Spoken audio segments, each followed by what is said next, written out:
Hey, I'm back in Hamilton. I hope the mic is right. Um, I can't really tell. But yeah, I'm back in Hamilton. I went home for the weekend. Sadly, no old headset, so I'm still using this. Um, yeah, I don't know. I didn't do much during the weekend. Just made some mooncake. Um, the pattern didn't really turn out, but that's okay. It just kind of looks like almond cookies, and that's fine. Um, Apart from that, really didn't do anything else. Oh, I actually made some capicola. I have a picture right here. I don't know, it's just a hanging piece of meat stuffed in like beef intestine. Um, but yeah, I was uh, I was thinking. So on the way back to Mississauga, and some of it, don't get me wrong, actually most of it is asked by my mom. But part of me has been thinking about it anyways, but not today. Has been thinking, what am I doing with myself, my career? Um, what's the plan? What's the end goal?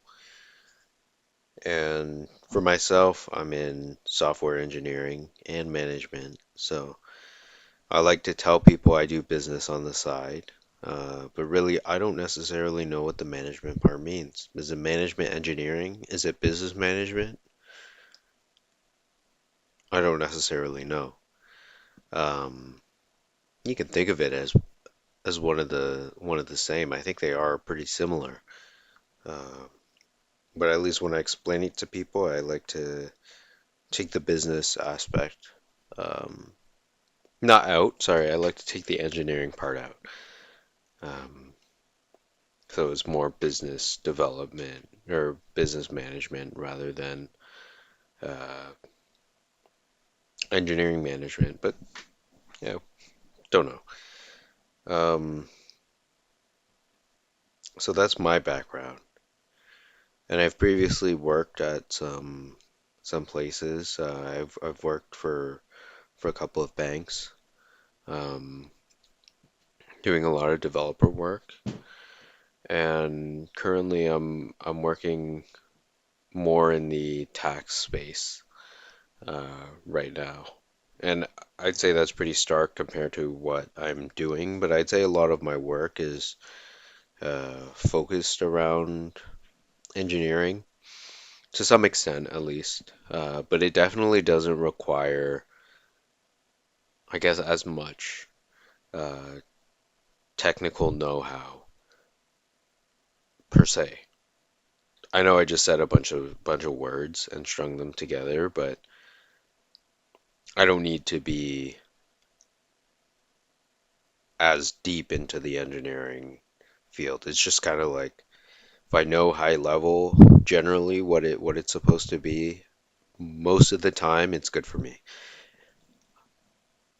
I think it would be good later on to kind of like build up and get to that technical level where I can look at something and be like, yeah, I know exactly what they're doing without having to have somebody else explain it to me.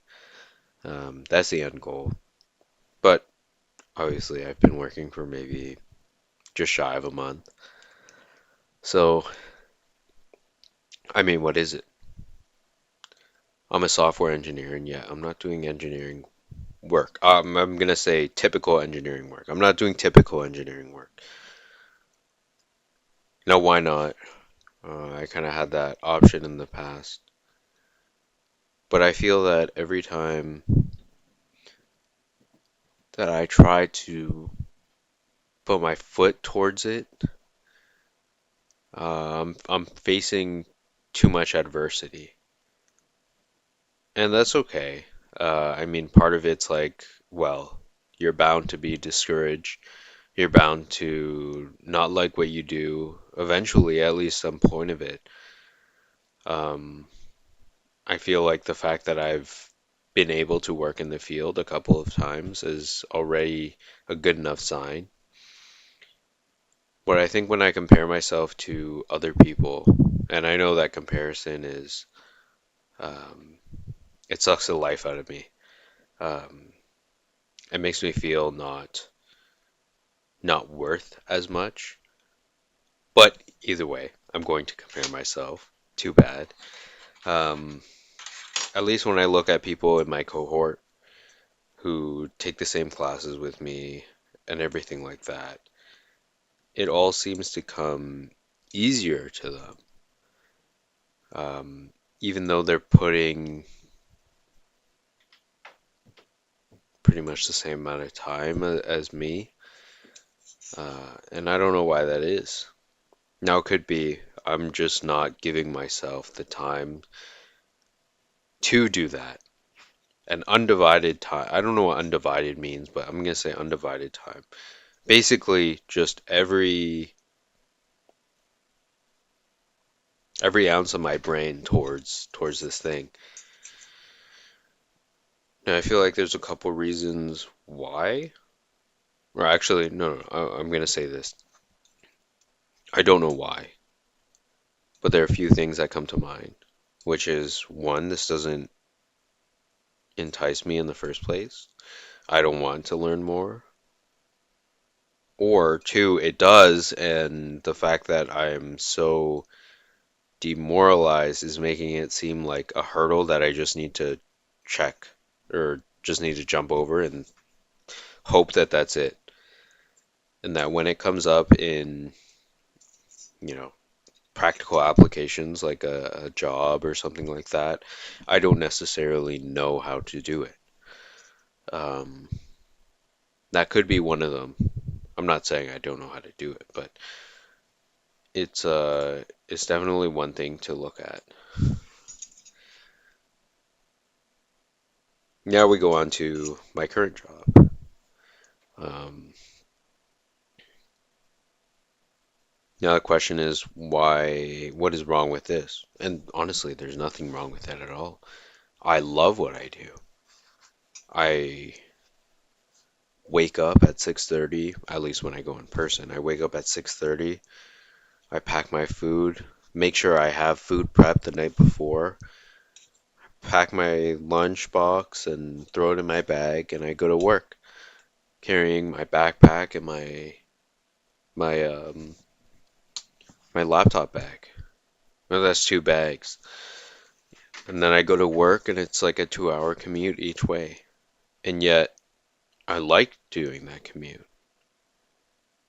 I like going into office.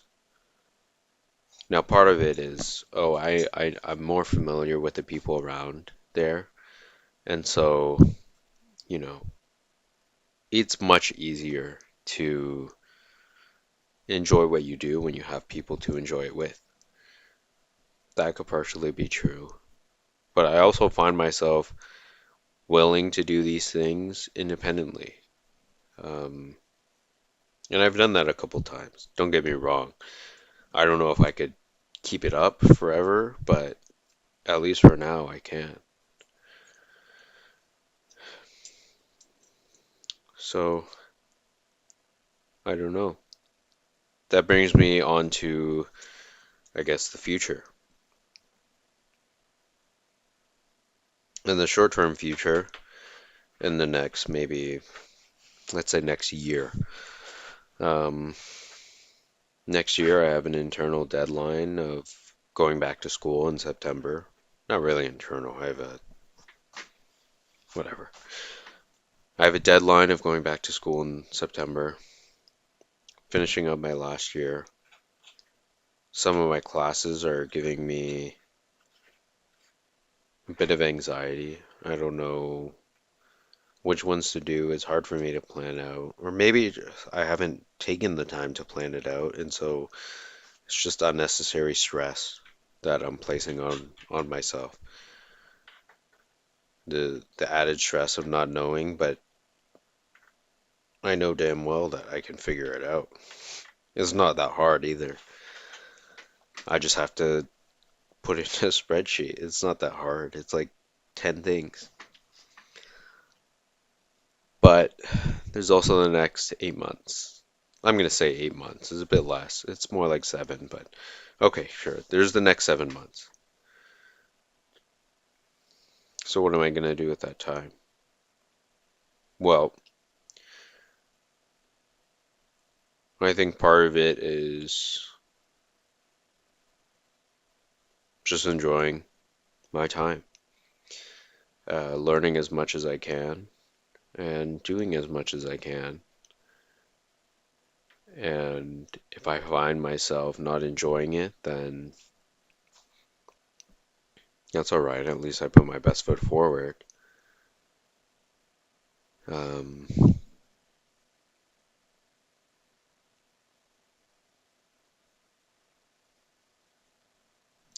and I think a break is in order for the coding part of me.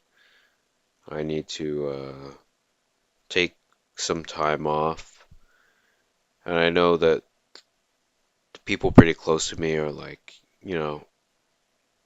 I know you're not doing this coding thing, but you should really like, try to enroll to this course or something like that. And I think it's just a difficult conversation to have.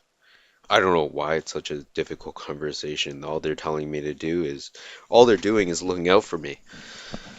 Um, but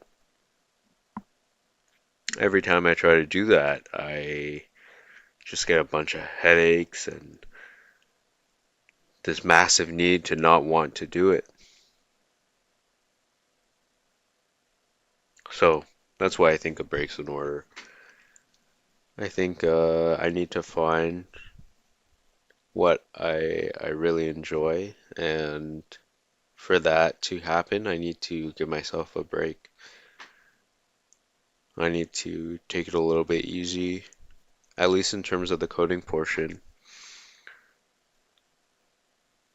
Um, and if, in a month's time I come back and I say, "Hey, I enjoy coding again." Not to the full capacity, but I enjoy parts of it. I think that's my ideal situation. Not necessarily coming back to coding, but I guess having a more definite plan of action.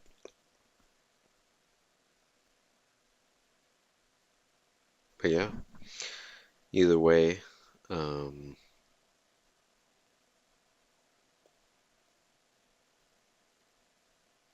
yeah, I'll see how it goes.